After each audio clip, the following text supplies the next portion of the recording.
Voilà. Donc, nous sommes ravis de vous accueillir tous. N'hésitez pas à nous indiquer dans le chat d'où vous venez. Et surtout, bienvenue à nos intervenants de ce soir, le docteur Seban, le docteur Kobaiter et le docteur Ackerman. Bonsoir, bonsoir à tous. Bonsoir, merci de nous avoir invités. Bonsoir, ravi d'être là avec vous. Donc, je vais commencer par introduire rapidement chacun de nos intervenants afin de laisser le temps à tout le monde de se connecter doucement. Et ensuite, on pourra commencer ce webinaire.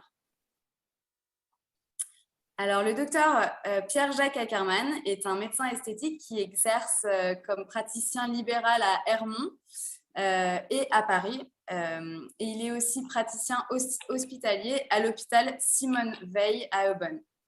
Il a étudié la médecine à Paris et il a plus de 30 ans d'expérience professionnelle en médecine, notamment en médecine d'urgence. Il a plus de 12 ans de pratique en médecine esthétique et il a acquis une expérience de 8 ans dans le domaine des injections à la canule. Si je peux juste me permettre, j'ai refilé le mauvais CV, je suis désolé, ça fait 17 ans que je fais de la médecine esthétique, mais c'est pas grave. J'ai oublié de corriger. Désolé. Le docteur Joseph Kobaiter, qui est médecin esthétique à Paris et qui, en plus de son travail en cabinet médical à Paris, il exerce en tant que médecin expert auprès des grands laboratoires de médecine esthétique. Il forme ses confrères aux différentes techniques d'injection, à la cryolipolyse, aux lasers médicaux, et il est responsable de la formation médicale à l'Institut de médecine esthétique Pasquier. Le docteur Sandrine Seban, qui est aussi médecin esthétique à Paris, qui a 20 ans d'expérience professionnelle dans le large spectre de la médecine esthétique. Elle est l'inventeur de plusieurs techniques d'injection à la microcanule, dont la Stop Facial Aging Method qui a été récompensée en 2017. Elle est l'inventeur de l'aiguille pilote EasyGuide, qui est un dispositif d'injection pour faciliter les injections de pré-trou pour faciliter les injections à la canule. Et elle est l'inventeur de Topilase, dont nous allons parler ce soir, qui est le soin breveté Topilase, thermoajusteur à base de hyaluronidase. Le docteur Seban est médecin de référence pour les expérimentations cliniques de plusieurs laboratoires de fillers. Elle est oratrice internationale et médecin KOL. Donc, nous allons commencer ce webinaire par… je vais donner la parole au docteur Seban qui va introduire Topilase en fait, le webinaire va durer à peu près 45 minutes et ensuite, nous allons répondre à toutes vos questions à la fin de la présentation. Je vous précise que ce webinaire est enregistré et qu'il sera disponible en replay à partir de demain sur le site de Softfield Academy et sur YouTube. Voilà, docteur Seban, je vous laisse la parole. Merci Anna. Tout d'abord, merci au docteur Kobaiter et au docteur Ackerman de m'accompagner dans ce webinaire et de nous faire partager leur expérience avec Topilase.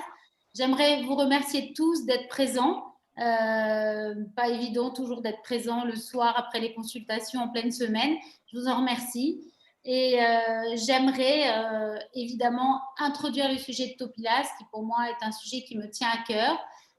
D'abord, après 22 ans d'expérience en médecine esthétique et particulièrement dans les injections d'acide hyaluronique, je me suis rendu compte en fait, je vais vous demander de couper vos micros. Voilà. Donc, je me suis rendu compte que, si vous voulez, il y avait un besoin. Coupez vos micros, peut-être les orateurs, ce sera plus. Voilà, désolé, on a un petit bug de son. Voilà, parfait. Donc, en fait, justement, je disais qu'après cette expérience assez longue dans la médecine esthétique et avec l'acide hyaluronique, évidemment, j'ai réalisé qu'on avait un besoin qui n'était pas résolu. Et ce besoin-là, c'était quoi? C'était exactement celui de parfaire nos résultats avec les injections d'acide hyaluronique, pas que gommer les problèmes liés aux injections, mais plus, je dirais, avoir encore plus de résultats parfaits dans notre approche.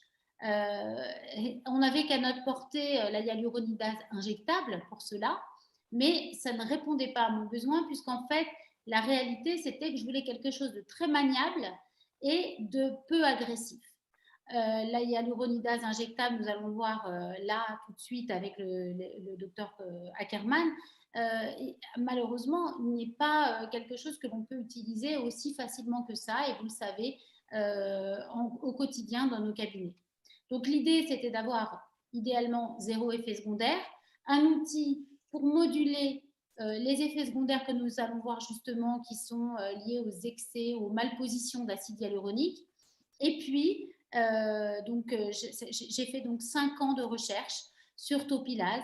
Et après ces 5 ans, donc on a mis Topilase sur le marché. C'est un produit qui est cosmétique. Pour moi, il était très important qu'il soit 100% d'origine naturelle, avec des ingrédients qui me sont, je dirais, chers, puisque les huiles essentielles, pour moi, ça a vraiment un sens. Et vous allez voir, après 1 an de lancement de ce produit, donc on est à peu près à 1 an en France, on a lancé dans 5 pays, donc l'Espagne, l'Italie, la Grèce, la Pologne et la France. Ces pays-là nous font un retour excellent sur Topilase, et il y a une très très grande satisfaction des médecins avec, je dirais, une espèce de maintenant côté indispensable de Topilase dans les cabinets de médecine esthétique. Voilà. Donc, je vais laisser la parole maintenant à mes 2 confrères, donc Pierre-Jacques Ackermann et Joseph. Pierre-Jacques va peut-être rentrer dans cette explication de qu'est-ce qu'on peut traiter avec Topilase, quels sont les effets secondaires que l'on peut traiter avec Topilase et comment peut-on parfaire nos résultats. Et Joseph va nous expliquer finalement ce qu'est Topilase et quelles sont ses indications et son protocole. Voilà, je vous remercie et je donne la parole à Pierre-Jacques Ackermann, qui va remettre son micro d'ailleurs. Voilà, j'ai remis mon micro, j'espère que tout le monde m'entend. Alors, je suis ravi évidemment d'être avec vous ce soir. Tu parlais de 5 ans, Sandrine, en fait, ça fait bien plus, parce que moi, je me rappelle qu'en 2015, tu me parlais déjà de ton projet de cette crème qui pourrait peut-être faire fondre l'acide hyaluronique, en l'occurrence la hyaluronidase, et aujourd'hui, tu es arrivé à un produit qui est extrêmement fini. Alors, quelles sont nos attentes en termes d'injection ?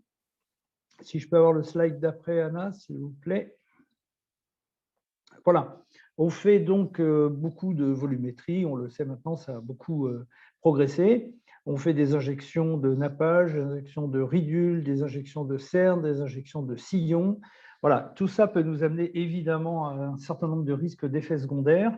On ne parlera pas ici, ou très peu, d'effets secondaires graves de type vasculaire, puisque ce n'est pas le champ d'action de la hyaluronidase, mais on a des effets secondaires, vous les connaissez, de type Tyndall, donc ces effets un petit peu bleutés par transparence d'acide hyaluronique injecté trop superficiel, des migrations de produits, des œdèmes traînants sur des cernes.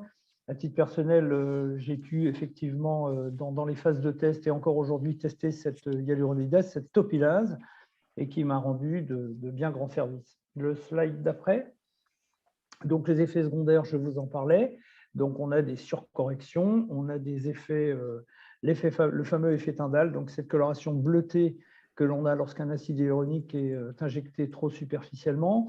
Et on va pas revenir sur les règles physiques de la lumière en général, mais vous savez que la mer est bleue et pourtant le fond de la mer n'est pas bleu. Donc, cet acide hyaluronique qui est finalement un gel transparent peut, par transparence et donc par des propriétés de réfraction, diffraction, réflexion, se colorer en bleu, ce qui est assez inesthétique. Et puis, on a des asymétries dans nos corrections.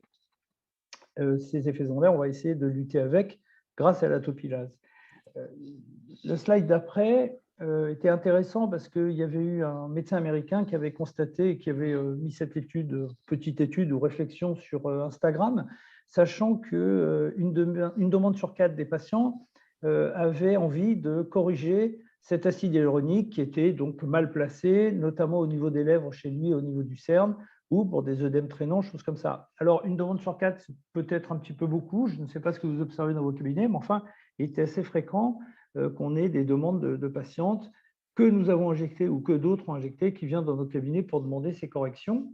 Le slide d'après. Jusqu'à présent, nous n'avions que la hyaluronidase injectable, cette fameuse enzyme comme vous le savez, qui va venir fragmenter, donc dépolymériser l'acide hyaluronique qui a été injecté. Et grâce à cela, on va avoir une correction et on va faire fondre l'acide hyaluronique un petit peu comme si on mettait une boule de neige en plein soleil. Très bien. Quels sont les avantages et les inconvénients de cette hyaluronidase? C'est effectivement une solution qui est extrêmement efficace, notamment en urgence, et on va parvenir sur l'urgence vasculaire, les deux que sont l'ischémie, l'obstruction vasculaire sur la face qui pourrait conduire à une nécrose, ou bien la grande urgence, évidemment, les cas de cécité. C'est donc une action rapide, c'est assez facile à utiliser, hein, ce sont des flacons que vous connaissez tous. Certains y vont de leur dilution, mais enfin, il y a des dilutions qui sont tout à fait classiques. Et on va faire des injections en nappage ou à l'aiguille dans la zone que l'on veut corriger, et on a des résultats assez immédiats, finalement, en 1, parfois 2 à 3 séances. Moi, j'ai souvenir d'avoir corrigé une patiente qui m'avait fait 5 nodules à 6 mois, 8 mois, vous savez que ce sont des complications qui sont semi-retardées, et donc j'avais corrigé les 5 nodules avec les mêmes produits de la même gamme sur 2 à 3 séances. Les inconvénients de cette hyaluronidase, on le sait, je le sais moi en tant que ma deuxième pratique est celle de la médecine d'urgence. C'est un médicament qui peut être allergisant et qui pourrait entraîner jusqu'à un choc anaphylactique. Si certains n'ont pas peur de ces chocs, et je crois en faire partie, d'autres ne désirent pas l'avoir dans leur cabinet ou ne savent pas les traiter. À titre personnel, je ne désire pas non plus avoir un choc anaphylactique dans mon cabinet. On sait qu'il y a des allergies croisées, notamment aux hyménoptères. Ce sont des produits, la hyaluronidase, qui va vraiment tout dépolymériser, qui va entraîner souvent un œdème, des érythèmes, mais également derrière des réactions de type un petit peu eczéma, des éruptions vésiculeuses, puisque finalement la hyaluronidase va un petit peu, pardon de la trivialité, mais va un petit peu bouffer tout sur son chemin. On peut avoir un relâchement cutané avec une perte de volume, évidemment. On peut réinjecter derrière, mais enfin, des fois, c'est pas non plus, on ne sait pas exactement tout ce que l'on fait fondre, on en fait fondre un petit peu trop. Cette hyaluronidase est d'origine animale. On sait aujourd'hui que certains pays l'interdisent à cause de ça, et d'autres sont très frileux à cause de cette origine animale et des contaminations éventuelles produites. Le slide d'après, s'il vous plaît. Donc, à ce jour, en termes de hyaluronidase, il n'y en a qu'une seule, il y en avait qu'une seule, qui était la Hyalase, qui est un produit français, qui était produit par Negma, si je ne me rappelle plus, mais qui n'existe plus. Et sachez que toutes les autres hyaluronidases, dont celles que nous avons tous dans nos frigos, alors je vais citer des noms de marques, je peux me permettre de citer des noms de marques, Anna ou... Oui? D'accord, donc il y aura la réductonidase de mésoesthétique et il y aura le désinfiltral qui est distribué par SkinTech. Ces produits ne sont en réalité que des injectables cosmétiques. Ils présentent finalement les mêmes contre-indications, les mêmes dangers que la Hyalase. Le slide suivant. Nos attentes vont être évidemment d'abord de réduire ou d'effacer ces fameuses irrégularités de surface, ces effets tyndales, ces œdèmes traînants, ces gonflements, ces asymétries, enfin ces choses que l'on ne désire pas avec l'acide hyaluronique, d'injections qui sont récentes ou qui sont anciennes. Éventuellement, et Joseph en parlera après, on peut sublimer des résultats. Parfois, on fait une injection de lèvres, par exemple, mais bon, Joseph Cobeter vous en parlera. On fait une injection de lèvres, on est un petit peu asymétrique, on en a un petit peu trop mis d'un côté, et bien finalement, avec un petit peu de topilase bien massé, on se retrouve avec une sublimation de notre résultat, une symétrie de notre résultat, et comme si la topilase ne venait faire fondre que ce qu'il fallait faire fondre, et rien de plus. Donc, à ce titre-là, c'est un résultat qui est très intéressant et qui est assez fantastique. Le slide suivant. Alors, ce soin, donc évidemment, cette topilase va être un soin qui est une crème, donc un soin topique. C'est donc absolument pas invasif. On a une excellente tolérance cutanée aujourd'hui. On a plus de 5 ans de recul. On n'a aucun effet secondaire de ce type-là. Les effets indésirables, on n'a pas d'effet indésirable de type allergie ou quoi que ce soit. Et enfin, on n'a pas de ramollissement des tissus. Donc vraiment, la hyaluronidase en crème présente beaucoup d'avantages. Je répète, elle n'est pas là pour le risque vasculaire, et encore que, enfin, elle n'est pas là pour le risque vasculaire. Le slide suivant. Donc, je reprends la présentation, PJ, parce que Voilà, donc, je suis le Dr Kobaiter, donc merci PJ pour la présentation, merci beaucoup Sandrine pour cette invitation. Donc moi je suis aujourd'hui là pour vous parler effectivement de Topilaz. Donc Topilaz, c'est le nouveau produit de chez Softfill.